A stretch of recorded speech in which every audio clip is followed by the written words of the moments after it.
செல்லக்குட்டீஸ் எல்லாத்துக்குமே ஒரு ஸ்பெஷலான ஒரு வெல்கம்ப்பா. நான் தான் கௌதம் பேசிகிட்டு இருக்கேன். ஸோ அவ்வளோதான்ப்பா, இன்றைக்கி டே முடிஞ்சது. நாளைக்கு 31 அப்புறம் நியூ இயர்ப்பா. இன்னும் 2 நாட்கள் தான் லீவ் இருக்குன்னு நினைக்கிறேன் உங்களுக்கு. So school leave announcement extend பண்ணுவாங்களா பண்ண மாட்டாங்களா மட்டும் பண்ணால் ஸ்பெஷல் கிளாஸ் இதுக்கு மேலே வச்சா என்ன வைக்கல நம்ம நாளைக்கு ஒரு நாள் தான் ப்ரோ ஸ்கூலு, நம்ம ஸ்பெஷல் கிளாஸ் போயிட்டே வந்துடுறோம் ப்ரோ, இவங்க வந்து பார்த்தீங்கன்னா லீவ் வர மாதிரி தெரில அப்படின்னு சொல்லி நிறைய பேர் இருப்பீங்கன்னு நினைக்கிறேன். இதுக்கான முடிவு கட்டமாக பார்த்தீங்கன்னா ஒரு அனௌன்ஸ்மெண்ட் வந்திருக்கு, லீவ் அனௌன்ஸ்மெண்ட் ஹெச்ஆர் மாதிரி வந்திருக்கு. அண்ட் ஸ்பெஷல் கிளாஸஸ்க்கும் ஒரு ஆப் வந்திருக்கு. அதை பற்றி அப்டேட்டை ஃபுல்லாக பார்க்கலாம். அதை பார்க்கறதுக்கு முன்னாடி நம்ம கௌதம் மீடியா 2.0 சேனலை சப்ஸ்கிரைப் பண்ணிட்டு கீழே கொடுத்துருக்க வாட்ஸ்அப் சேனலில் முக்கியமாக ஜாயின் பண்ணிக்கங்க. மற்றும் இன்ஸ்டாகிராமில் Gautam_media கீழே டிஸ்கிரிப்ஷன் லிங்க்ஸ் இருக்குது. அதான் நம்ம இன்ஸ்டாகிராம் ஐடிப்பா. புதுசாக vlog ஸ்டார்ட் பண்ணியிருக்கோம்.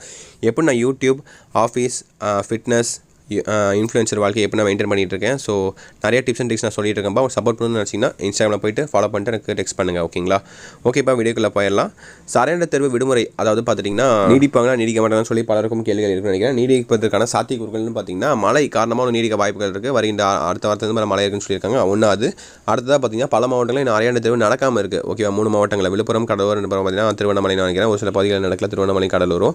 விழுப்புரம் மாவட்டத்தில் எல்லாமே நடந்துச்சுன்னு நினைக்கிறேன். விழுப்புரத்தில் யாருக்குமே நடக்கலன்னு நினைக்கிறேன். ஸோ அதனால் பார்த்தீங்கன்னா அந்த 3 நாட்களில் 2ஆம் தேதி, 3ஆம் தேதி, 4ஆம் தேதி பார்த்தீங்கன்னா உங்களுக்கு அந்த அரையாண்டு தேர்வுலாம் முடிச்சுட்டு ஒட்டுக்கா 6ஆம் தேதியிலிருந்து பள்ளிகள் பார்த்தீங்கன்னா திறக்கலாம் அப்படின்னு சொல்லி பார்த்தீங்கன்னா ஒரு பிளான் பண்ணிக்கிற மாதிரி பார்த்தீங்கன்னா நமக்கு அன்அஃபிஷியல் நியூஸ் நமக்கு கிடச்சிருக்கு. அந்த மாதிரி பார்த்தீங்கன்னா நடக்க வாய்ப்புகள் இருக்குது. அப்படி இல்லைன்னா வழக்கம் போல் பார்த்தீங்கன்னா ஸ்கூல்ஸ் பார்த்தீங்கன்னா எல்லாத்துக்குமே வழக்கம் போல் 2ஆம் தேதி திறந்துட்டு அரையாண்டு தேர்வு மட்டும் பார்த்தீங்கன்னா அந்த 3 மாவட்டத்துக்கு மட்டும் வச்சுட்டு மீதி இருக்கலாம் பார்த்தீங்கன்னா வேறு போர்ஷன்ஸ் போகலாம்.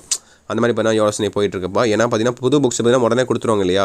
ஸோ அந்த 3 மாவட்டத்துக்கு மட்டும் பார்த்தீங்கன்னா எக்ஸாம்ஸ் நடக்கிறதுனால அந்த 3 மாவட்டத்துக்கு கொடுக்க முடியாது. அதனால் பார்த்தீங்கன்னா ஒட்டு மொத்தமாக 6ஆம் தேதி திறந்துக்கலாம் அப்படின்னு சொல்லி ஒரு பிளான் போயிட்டுருக்கு. திறந்தாங்கன்னா உங்களுக்கு வழக்கம் போல் பார்த்தீங்கன்னா அந்த மாதிரி திறப்பாங்க. அண்டு 6ஆம் தேதியிலேருந்து பார்த்தீங்கன்னா ஸ்பெஷல் கிளாஸஸும் பார்த்தீங்கன்னா அவ்வளோதான். ஸ்பெஷல் கிளாஸும் இது இருக்காது. ஸோ உங்களுக்கு 10th, 11th, 12th 3 பேத்துக்கும் இது சேரும்பா. அதே போல் ஸ்பெஷல் கிளாஸஸ் பண்ண எந்த ஸ்கூலில் இப்போ வச்சுட்ருக்காங்க. நாளைக்கு ஒரு நாள் தான் போவீங்கன்னு நினைக்கிறேன். அந்த ஊர் பெரிய அந்த ஸ்கூல் பெரிய கமெண்ட் பண்ணுங்கள். மட்டும் 10th and 12th வராம் தேதியிலேருந்து ஃபர்ஸ்ட் டிவிஷன் எக்ஸாம் பார்த்தீங்கன்னா ஸ்டார்ட் ஆகுதுப்பா. ஓகேவா? ஸோ அவ்வளோதான். அடுத்தபடியே first division exam, second division exam, third division exam பார்த்தீங்கன்னா 11th, 12th இருக்காதுன்னு நினைக்கிறேன். டேரெக்டாக நீங்கள் ப்ராக்டிக்கல் போயிட்டு பப்ளிக் எக்ஸாம் போயிருவீங்க. மற்ற ஸ்டூடெண்ட்ஸ் 1 to 9th பார்த்தீங்கன்னா ஜாலியாக நீங்கள் இருக்கலாம். ஏன்னா 4 மாதம் உங்களுக்கு கேப் இருக்கும். அடுத்த ஒரு ஆனுவல் எக்ஸாமுக்கு நீங்கள் கொஞ்சம் டைம் கொஞ்சம் ஃப்ரீயாக ஸ்பெண்ட் பண்ணலாம். கொஞ்சம் அவசரப்பட தேவையில்ல, பொறுமையாக போகலாம். ஏன்னா நீங்கள் ஆஃப் எக்ஸாம் பார்த்தீங்கன்னா கொஞ்சம் வேகமாக படிச்சிருப்பீங்க. ஏன்னா டைமும் கம்மியானதுனால பார்த்தீங்கன்னா மழையினால பார்த்தீங்கன்னா நிறையா லீவும் போயிடுச்சு. அதனால் பார்த்தீங்கன்னா டைமும் ரொம்ப கம்மியாக இருந்திருக்கும் உங்களுக்கு. செப்டம்பரா, அக்டோபர், நவம்பர், டிசம்பர் ஃபஸ்ட் வீக்லேயே, செகண்ட் வீக்லேயே, ஃபஸ்ட் வீக் எண்டிங்லேயே உங்களுக்கு எக்ஸாம்ஸ் வந்துருச்சு. அதனால் பார்த்தீங்கன்னா டைம் உங்களுக்கு ரொம்ப கம்மியாக இருந்திருக்கும். கொஞ்சம் அவசரமாக படிச்சிருப்பீங்க. பட் இந்த டைம் பார்த்தீங்கன்னா உங்களுக்கு அந்த மாதிரி இல்லை. கிட்டத்தட்ட 3.5 மாதம் முழுசாக இருக்குது. ஒரு 2 மாதம் இங்கே இருக்குது, 3.5 மாதம், 1 மாதம், 1.5 மாதம் அப்படியே உங்களுக்கு எக்ஸ்ட்ரா கிடைக்குது. ஸோ நீங்கள் ஃப்ரீயாக படிக்கலாம். ஓகேவா?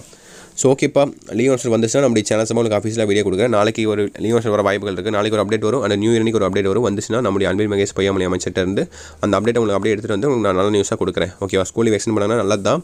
ஸோ பொறுத்து வந்து பார்க்கலாம்ப்பா. ஸோ இதே சப்போர்ட் நம்ம தொடர்ந்து கொடுங்க. நம்முடைய Gautam Media 2.0 சேனலை சப்ஸ்கிரைப் பண்ணிட்டு கீழே கொடுத்துருக்க வாட்ஸ்அப் சேனலில் ஜாயின் பண்ணிக்கோங்க. மற்றும் நம்முடைய இன்ஸ்டாகிராமில் ஃபாலோ பண்ணிட்டு டெக்ஸ்ட் பண்ணுங்கள். ஓகே, எனக்கு நீங்கள் கொடுக்க சப்போர்ட் எனக்கு ரொம்ப யூஸ்ஃபுல்லாக இருக்கும். நேற்று தான் ஸ்டார்ட் பண்ணியிருக்கேன் ஆஃபீஸில் ஃபஸ்ட்டு வீடியோவா. ஸோ Gautam_media தான் நம்ம இன்ஸ்டாகிராம் லிங்க்ப்பா. ஸோ மறக்காம ஃபாலோ பண்ணிட்டு எனக்கு டெக்ஸ்ட் பண்ணுங்கள். ஓகேங்களா? ஓகே செல்ல குட்டீஸ், பாய் ஸ்டூடெண்ட்ஸ், பாய்.